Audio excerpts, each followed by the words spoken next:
اب میدان کارزار لگ چکا ہے، ایک طرف اللہ کے فداکار سپاہی موجود ہے، اللہ کی عبادت کرنے والے ہیں، دوسری طرف بتوں کی پوجا کرنے والے مشرک موجود ہے۔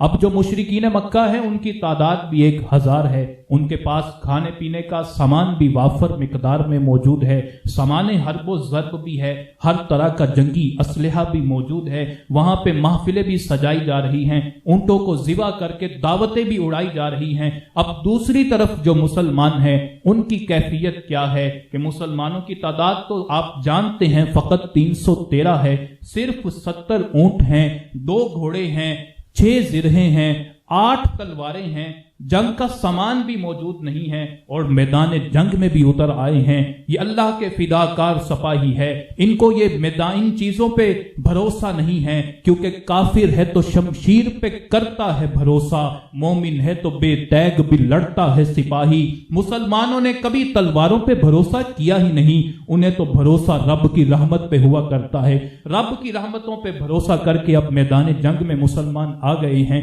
اب مسلمانوں کے پاس کھانے کا سامان بھی موجود نہیں ہے، رمضان کا مہینہ ہے، شدت کی گرمی ہے، مسلمان روزہ کس چیز سے رکھتے ہیں؟ آج ہم روزہ رکھتے ہیں، سحری میں بے شمار نعمتیں موجود ہوتی ہیں، افطاری میں دسترخوان سجا ہوتا ہے۔ وہ صحابہ جنہوں نے اپنے خون سے اسلام کی آبیاری کی، ان کی کیفیت دیکھیں، آپ حیران ہو جائیں گے۔ کھجور کی گٹلی کو چوس کے سحری کی جاتی ہے، اور اسی کھجور کی گٹلی کو رکھ لیا جاتا ہے، اسی کو چوس کے افطاری کی جاتی ہے۔ یہ عالم ہے۔ اب جب میدان کارزار لگ چکا ہے، حضور علیہ السلام رب کی بارگاہ میں سجدہ ریز ہو جاتے ہیں۔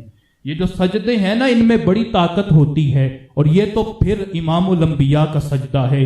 ساری امت کے زندگی کے سارے سجدے ایک طرف، اور میرے حضور کا ایک سجدہ ایک طرف۔ حضور اللہ کی بارگاہ میں جھک جاتے ہیں، سجدوں میں بڑی طاقت ہوتی ہے۔ میرے حضور قیامت تک آنے والے مسلمانوں کے لیے ایک نمونہ بھی سامنے رکھ رہے ہیں۔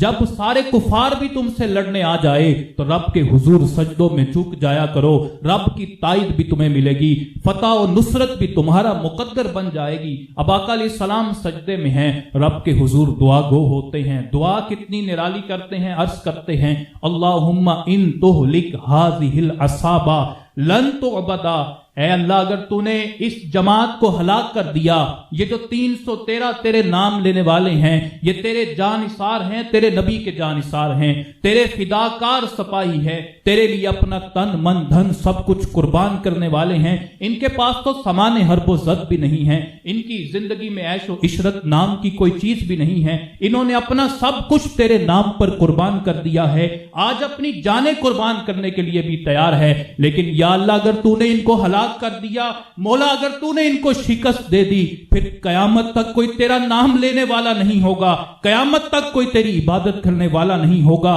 یہ میری تبلیغوں کا اثر ہے، اتنے سال جو میں نے تبلیغ کی ہے، یہ 313 کی جماعت تیار کی ہے، یہ تیرے لیے سب کچھ قربان کرنا جانتے ہیں، اپنا تن من دھن سب کچھ قربان کرنا جانتے ہیں۔ میدان جنگ میں تو آئے بھی اسی لیے ہے، 1000 کی تعداد میں لشکر موجود ہے، اور یہ فقط 313 ہے، وہاں پہ تو سامان حرب و زد بھی ہے، ان کے پاس کوئی سامان بھی نہیں ہے، لیکن تیرے بھروسے پہ نکل آئے ہیں، تیرے پہ توکل کر کے نکل آئے ہیں، تیری اور تیرے محبوب کی محبت میں، تجھ پہ اور تیرے محبوب کے نام پر اپنی جان نثار کرنے کے لیے میدان جنگ میں آ گئے ہیں۔ مولا اگر تو نے ان کو فتح نہ دی، تو نے اگر ان کو ہلاک کر دیا، پھر قیامت تک کوئی تیرا نام لینے والا نہیں ہوگا۔ آقا علیہ السلام رو رو کے رب سے دعائیں کر رہے ہیں۔ حضرت ابو بکر صدیق رضی اللہ تعالیٰ عنہ کہتے ہیں کہ حضور علیہ السلام اس طرح گر گڑا کے مالک سے دعائیں کر رہے تھے، اس طرح رو کے رب کے حضور سجدے کر رہے تھے کہ آقا علیہ السلام کی چادر مبارک بار بار کندھوں سے گر رہی تھی۔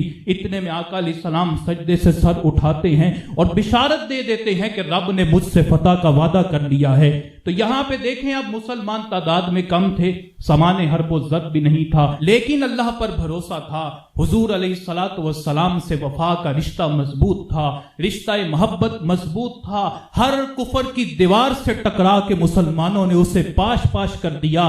اگر ایمان سچے ہوں، ایمان میں طاقت ہو، سجدوں کی طاقت ہو۔ میرے حضور کے یہ سجدوں کا اثر تھا، صحابہ کے توکل کا یہ اثر تھا کہ میدان جنگ میں جب اتر آئے، ظاہری طور پہ تو ان کے پاس سامان نہیں تھا، لیکن چونکہ حق پہ تھے، اللہ پہ ان کا بھروسہ تھا، اللہ پہ پختہ ایمان تھا، حضور علیہ السلام سے پکی سچی محبت تھی، حضور سے وفا کا رشتہ مضبوط تھا، تو باطل سے جب ٹکرائے تو اللہ نے ایسے نہیں چھوڑ دیا، بلکہ اللہ نے 5000 فرشتے ان کی مدد کے لیے بھیج دیے۔ پھر عالم کیا تھا؟ وہ کفار، وہ کافر جنہیں اپنے لشکر پہ بڑا گھمنڈ تھا، بڑا غرور تھا، وہ اس طرح سے کاٹے جا رہے ہیں جس طرح گاجر اور مولی کو کاٹا جاتا ہے۔ مسلمان میدان جنگ میں غالب آ رہے ہیں۔ رب کی تائید اس طرح سے بھی ہوئی کہ صحابہ کہتے ہیں کہ ہم تلوار اٹھاتے، وار بعد میں کرتے، کافر کی گردن پہلے اتر کے گر جاتی۔ اس طرح سے بھی رب کی تائید نازل ہوا کرتی ہے۔